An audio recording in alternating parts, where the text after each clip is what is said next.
Here's a theme song, you know it's not a mean song. It's a good song, just as it should song. American Brews and Tunes. Shibbity beeby dow. And we're back. We're back. We'll be back. We're back with episode number 112 of American Brews and Tunes. 112. Dang, son. Yeah, we've been at it for just a little while now. For a while now, for a couple of years. Yeah, it has been a couple of years.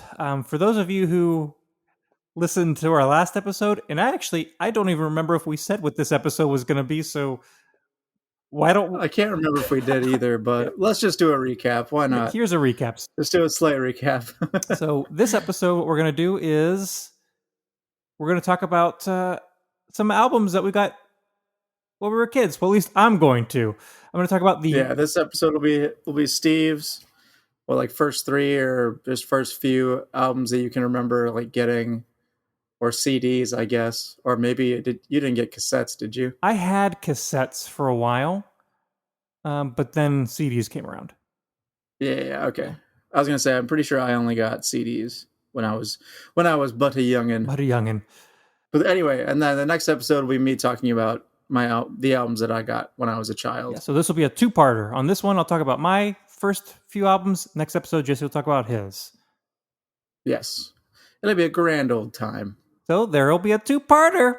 A two-parter. I think I said that twice, but that's because oh my gosh, two-parters are two things. So we also had to have beers that were related since we're having two related episodes, right? Yes, exactly. Like it just needed to make sense. There had to be some kind of rhyme or reason to what we were doing here. There has to be a rhyme or reason to what we're doing. For those of you who have listened to any episode of American Brews and Tunes, we said it multiple times, but one of our favorite Nashville local craft breweries, and I think we said this last episode because we had one from them, it's Bearded Iris. It is Bearded Iris, yes. They are a fantastic brewery from right here in, I guess, it would be considered like West Nashville, I guess. Where are they? They're kind of... They're near Germantown. They're over near... Yeah, they're near Germantown. So like northeast, kind of? Yeah. Right across the river from East Nashville. Yeah. But if you live in Nashville, you have most likely had... Well, I guess I should say if you live in Nashville and you like craft beer, you have most likely had a Bearded Iris brew at some point or have been there. If not, you've seen them, I'm sure. They're very, very popular.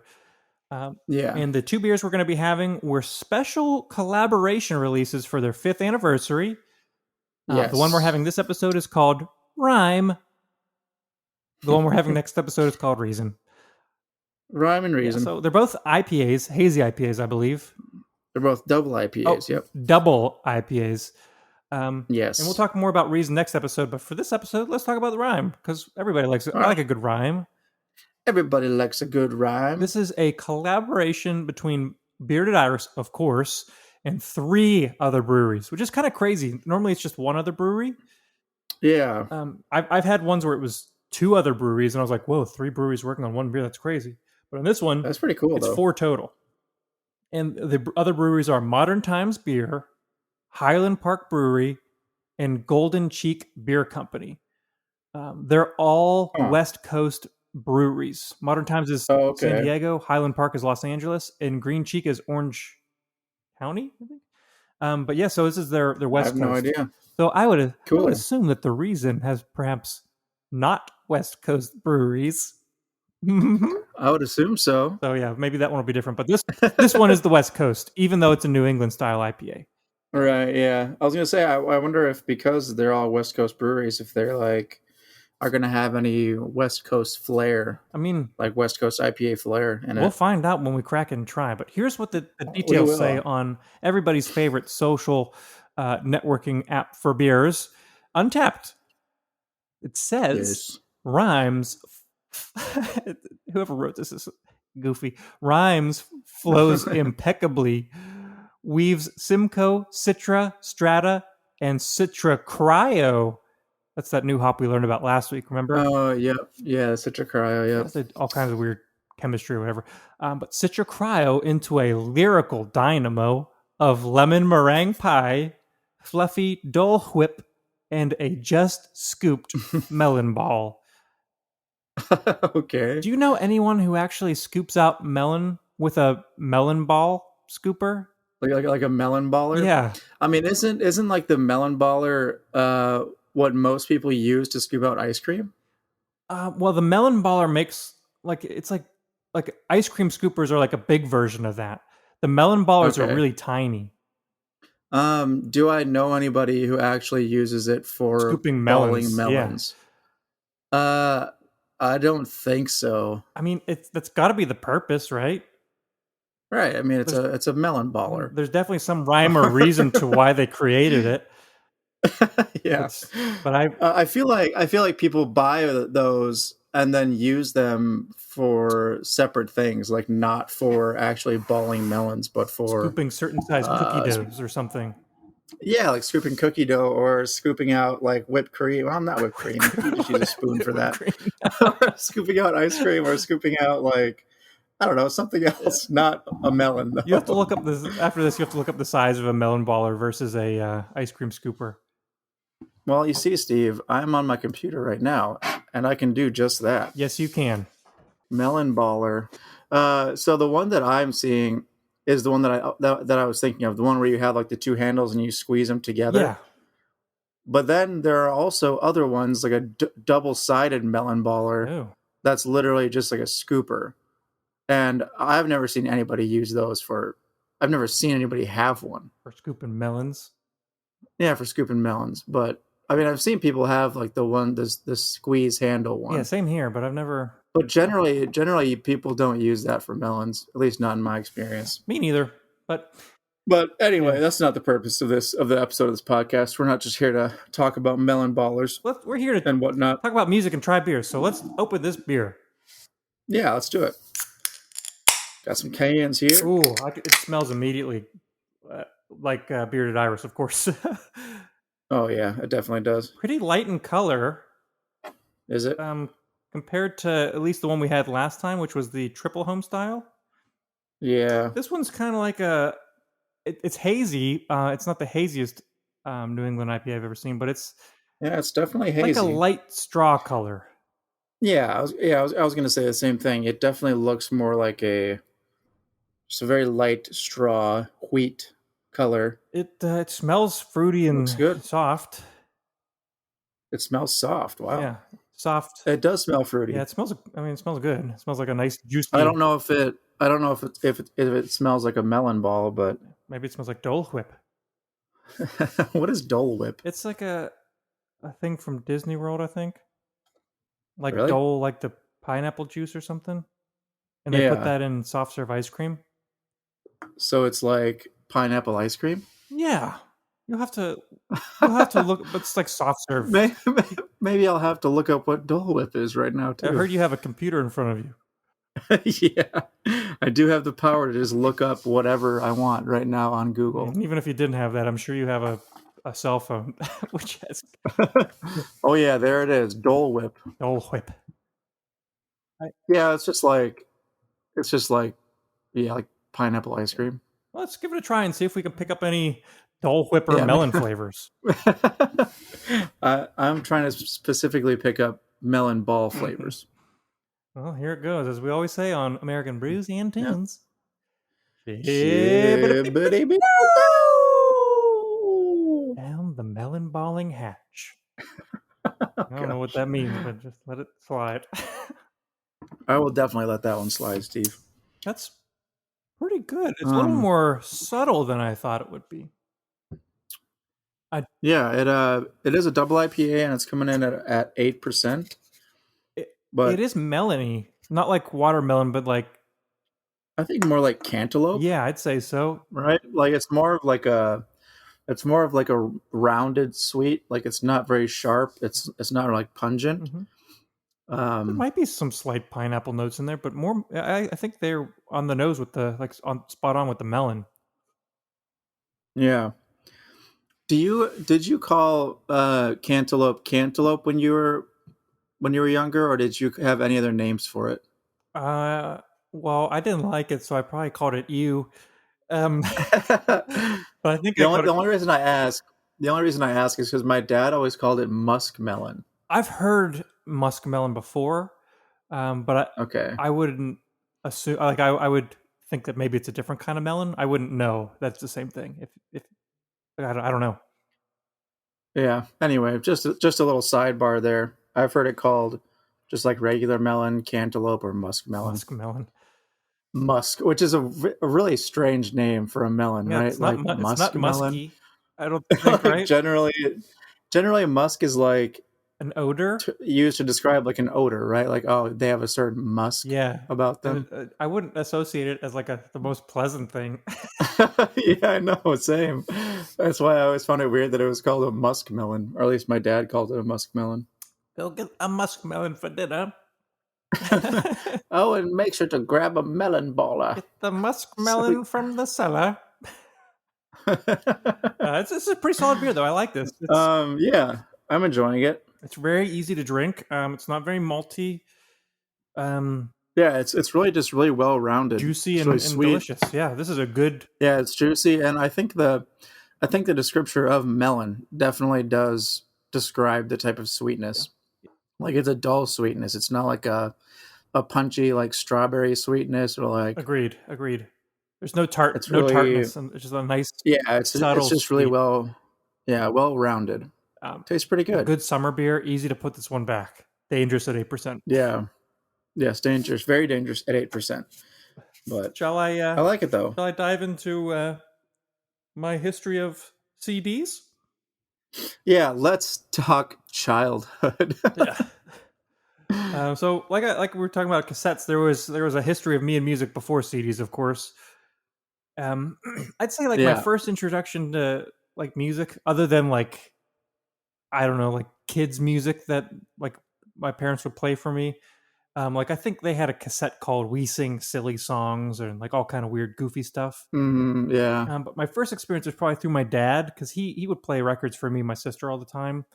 The only ones I can remember off the top of my head was a lot of Beatles ones. Like we've got a home video of me and my sister dancing around the room to "All Together Now" by the Beatles. Oh, really? Nice. Yeah, but he kind of introduced me to quote unquote pop music, I guess. Right. And I had a hard time falling asleep as a child, so I would listen to our oldies station, 94.5, 3WS. Nice. So that was my intro to music, and I don't know if it was a brand new one or it was my mom's old one, but I somehow got my hands on a Walkman, and I had cassette tapes. I had several of them, but I can only remember two off the top of my head. I had the Space Jam soundtrack and the Ghostbusters soundtrack. Nice. What's even on the Space Jam soundtrack? R. Kelly's "I Believe I Can Fly." Come on. And some other goofy music, but that was the one I loved. I believed I could fly all the time. Ghostbusters. I did as a child as well. I also believed that I could fly. Jump off a roof ever? No, I jumped off a kitchen chair though with a cape on. Well, that's better than jumping off a roof. I haven't jumped off of either. Did you jump off a roof? Oh, okay. No, thank goodness. But I climbed on top of my mailbox once. What? Yeah, I was just sitting on my mailbox as a small child. What kind of mailbox did you have as a child? Like the standard wooden post metal box. Really? I climbed up and I was probably like, I don't know, 5. You must have been really light. Then. Yeah, it was before I chunked up as a small child. Everyone has that stage as a kid when you just gotta get chunky. Yeah, I mean, it's got to catch up to you eventually. You think. But yeah, cassette tapes were great, but CDs were better for a lot of reasons. Cassettes go definitely like vinyl and cassettes.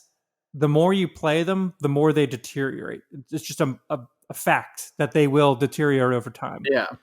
CDs, unless you like drop them, should never scratch them. Should never have a change in quality. Well, yeah, because it's reading off of like a laser. Like the CD player will. Isn't that how it works? Like it shines a laser at the bottom of the CD. It's something like that. Or am I completely off base in saying that? I had to research it for a speech I did once, but I don't remember. It's something about reading with a laser. Well, for someone who knows and is cringing at the fact that I just said a laser shoots at it, Too bad, you're wrong. Yeah. A laser shoots at it. Like That's what happens. Those things were called laser discs at one point, so it's true. You know, it's gotta happen. My baseless claim is not completely baseless. it's semi-based. It's semi-based, yeah. No. Not completely, but semi. There's a base in there somewhere. Yeah. But anyways, I believe I was 9 years old, turning 10. It was like 99. So this would have been 2001. Oh, 2000. I was 9 turning 10. Yeah, 2001. Yeah. September on my birthday. I think it was definitely a birthday gift from my parents. I think they lumped my sister into it as well, as if she had any money to buy anything. There was yeah. That's how it always is, though. Yeah, they're like, "This is from us and your sister as well." Us, everyone. Yeah. That always happens to me too, because like living down here in Tennessee, like whenever my family like gets someone a gift, they're always like, from the Titus family, and it's like I'm on there too for some reason, even though they're up in Minnesota. Name just gets put into it. Yeah, but anyway. But I got a Sony Discman portable CD player and 2 CDs. Oh yeah. Nowadays 2 CDs isn't really that much, but this is back in the day when, and I did look this up. The average price of a CD in 2001 was between $18 and $22 a piece, which is insane. Yeah, they were expensive. This was the age when, and it might be a little cynical, but the age when record companies were really banking on one-hit wonders and putting that one good song on an album and selling it for $20. Yeah, so people who wanted to have that one song, because there was no, like at this time there wasn't a huge like digital space for music. No, right? it was hadn't emerged yet. Be like maybe a year. Because that was like 2003 or 4 when like LimeWire was a thing and Napster was a thing. Yeah, so we have a couple years before that happens and turns everything upside down. But anyway, yeah, I would say it's more of a realist. Yeah. Way. I guess maybe it is kind of cynical, but I mean, realistically though, if a company is trying to make money and one band is a popular song, they're going to put, that one song on an album and then sell it for a lot of money. I mean, not to say that every artist or every label was doing it, but it definitely happened to some degree. Yeah, for sure. I had 2 CDs with that birthday gift, and a couple months later, my grandparents got me my 3rd CD for Christmas. Nice. What are those CDs, you might ask? I do wonder that. Well, here we go. Okay. Number 1, Human Clay by Creed. Okay. This came out in September 1999. Just before I go into my experiences with them, I'll give you just a couple little facts. Okay. This album spent 2 full weeks at number 1 on the Billboard Top 200, which is kind of surprising to think about that for Creed. It sold over 20 million worldwide, so I think that means like it went platinum 20 times. I think a million is how you classify a platinum record. Dang. And this won a Grammy for the best rock song, With Arms Wide Open. Oh, okay, yep. Everyone knows that song. Yeah, it's true. Everyone loves to hate that song. Or I guess some people actually like it legitimately, but I don't think I asked for this or gave any indication that I liked this, but I think this is why my parents picked this one out for me. Obviously, it was wildly popular for that several-year period. If it was sold 20 million and was 2 weeks at number 1 Billboard. Yeah. But Creed had some Christian values. Yes. I did know that, or I do know that. They definitely knew the song With Arms Wide Open because it was like this really uplifting song about like having a kid. Mm-hmm. And so they're like, this is perfect. It's rock. It's popular. It's uplifting. This will be a great CD for him. I think that's why they got it for me. Yeah. Out of the 3 CDs that I got, the first 3 CDs, this was 100% the one I listened to the least. Really? Yeah. And I went back and at least previewed every song. Before even looking at that, the only songs I knew off the top of my head were With Arms Wide Open and Higher. Okay. The other songs I don't remember at all. And like they sounded completely unfamiliar and were frankly surprisingly heavy, like rock. Really? Yeah, much more rocky than I remember. Huh. Yeah. I mean, if you ever want to go back and listen to a couple clips of Creed songs, you might be. I mean, maybe, yeah. I mean, I really just need to know the wide open. Yeah. Scott's That's all. That's all I need. Scott Stapp Just voice. Scott Stapp. Yeah. I mean, if I had listened to this CD more than the other ones, I think my musical tastes would be completely different today than they it would might have been way different. Wow, yeah, that's true. So I'm glad I didn't. I did not really listen to Creed much more after that, and I don't really know how many albums they've listened to, like that they've released since then. But I will say the song "One Last Breath" is fantastic, and I still come back to it regular. That's the regular. That's the one that's oh me now, I'm 6 feet from the air. I think you're great guitar line in there. Their guitar player was actually really good. Mark, I think his name's Mark Tremonti. I have no idea. Whatever his name is. He went on to form that band Alter Bridge, which I still don't really know too much about them, but they were popular. Okay. Anyways, on to CD number 2. This one is completely different from Creed. Okay. This is the album "Oh Aaron" by Aaron Carter. Oh my gosh, no way. Yes way. That's so funny. This was Aaron Carter's third album. His second album was called Aaron's Party, and that was the big one. Aaron's Party. Yeah, I didn't even have that one. I had the third album, Oh Aaron. Oh my gosh. This one peaked at Aaron Carter. number 7 on the Billboard Top 200, and it was certified platinum with over 1 million sales worldwide. He's not the guy who has the song about candy, is he? I Want Candy, you mean? Yeah, I Want Candy. Is that him, or is that? He did a version of that song. Yes, that's an old song that many people have covered since then, and his version was one of them. But it wasn't on the album I got; it was on the one before. Now, I definitely know why my parents got me this CD. At the time, one of my favorite radio stations was Radio Disney. I don't know if you ever listened to it. No, I never did. I don't even remember what station it was on, but I liked it because they played like goofy pop song for kids, and Aaron Carter popped up there all the time. So they're like, "Oh, this guy has been on the radio station that he enjoys listening to. We can get him this CD." And this CD came out in 2001, so this was this was only a couple months old when they got it for me. It was brand new. Okay. The songs that I knew from Radio Disney were Aaron's Party, Come Get It. That was the big one. But my favorite was That's How I Beat Shaq. To talk about him playing basketball and winning against Shaquille O'Neal. Shaq. I put it in the hoop like slam. That's how I beat Shaq. That sounds like a Disney song, man. He's the youngest, younger brother of Nick Carter from the Backstreet Boys, so that's clearly how he got his into the music industry, right? And me being a Radio Disney fan, I was the target market for sure. Yeah, that's so funny. I listened to this album more than the Creed CD, but way less than my third CD, which I'll get to in a little bit. Off the top of my head, I only could remember, like before I even went back and looked at the songs on this album, I could only remember the title track. But I went back and I previewed some of the songs and I recognized a bunch more. But I would classify this as an extremely embarrassing nostalgia. Okay. I could see that for sure. It does not hold up. The production is very dated. Oh, yeah. I mean, he's a little kid voice. It's just, it's awkward. It's weird. Yeah. I liked it as a kid. It would be like, I guess, like having the High School Musical soundtrack as like one of your favorite albums as a child. Hey, I guess some of those songs still hold up.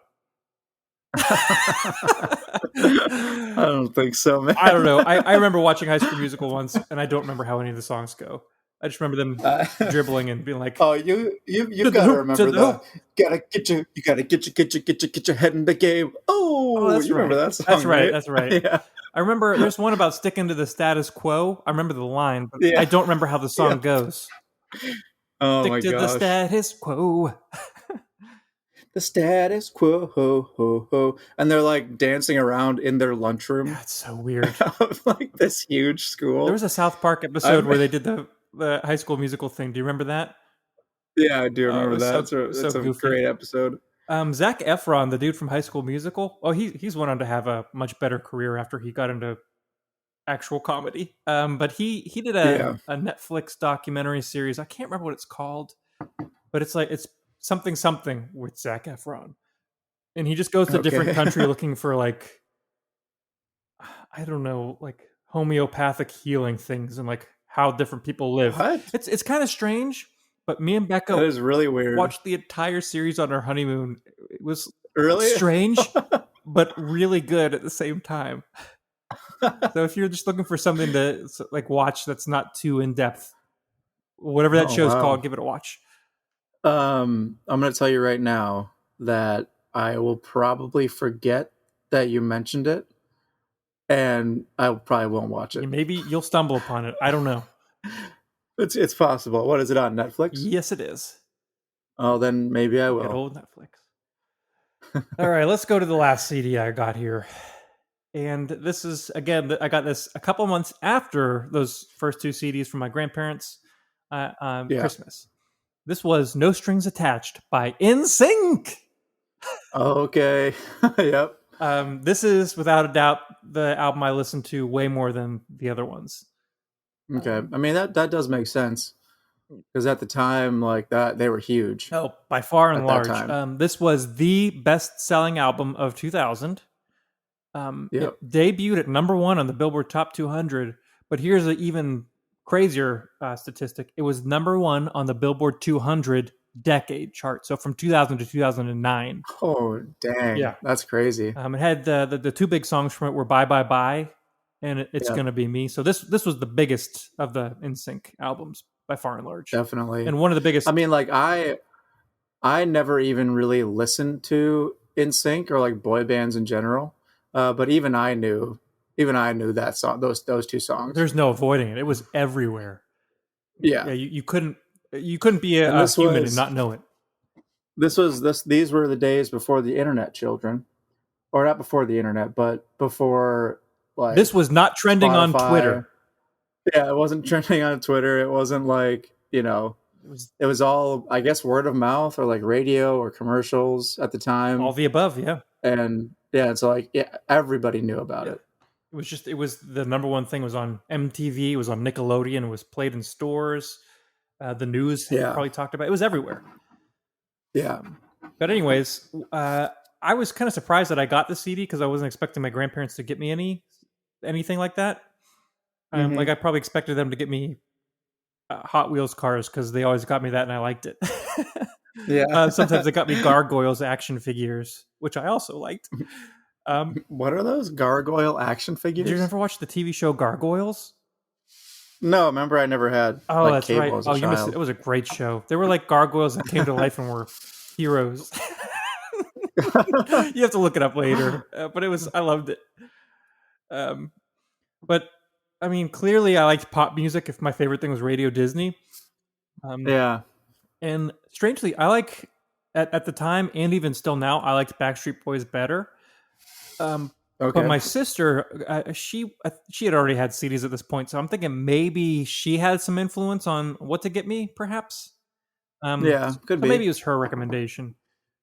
But my favorite song on this album was called "Bring the Noise." Bring the noise. Oh gosh. Bring in the noise. Bring down the house. We can hear it for the party house. Say, come on, let's raise the roof at every roof that we can get loose. I didn't know what raising the roof meant. I was like, wow, they want to demolish this house. They want to demolish this house. It's 9 years old. I don't know what raise the roof means. Yeah, exactly. I'm sure 9-year-olds now maybe know what that is, unless that's not a saying anymore. I mean, Steve, we're almost 30. Oh, geez. It's definitely not going to be a thing anymore. Yeah, raising the roof is not on fleek. Now people are using the word cap and no cap for real. No cap or tax, no printer or something. Fax. I don't know. I haven't sent a fax in a long time. It's gonna get worse and worse and worse as we get older. Yeah. That's life, why we're just gonna keep saying shibbity beepa dow. That's timeless. And knits and other things that nobody else says. Yeah, no. Knits. That's the best one. If you know, you know. If you don't, sorry. Yeah. If you don't, I mean, you got to be in the know. Yeah. Unlike the Aaron Carter and Creed CD, I still know every song off of that album. Really? Yeah. And I don't really go back and listen to it all the time, but I'll put on a song just like on random occasion to listen to. Yeah. I did get their follow-up album Celebrity as a birthday gift, but I really didn't like it nearly as much, and I don't know every song off of that one. Just like I said, No Strings Attached was the peak of NSYNC and of boy bands in general, I think. Yeah, except for this for sure. new wave like BTS. I don't know if you pay attention to I them. guess. I mean, I don't really. I know I one see. song that I've heard. I see a lot about them. I mean, I'm sure the songs are all really catchy and really good. They have to be to be that popular. Yeah, for them to be like world icons or whatever. But yeah, no, I haven't really listened to because they're Korean, right? I think so. Yeah. I haven't really listened to Korean pop too much. Yeah, me neither. But I do know who BTS is, though. They're like probably the biggest band right now. Definitely the biggest boy band, but yeah, for sure. But anyways, those are my first 3 CDs. They definitely helped my ever-changing love of music.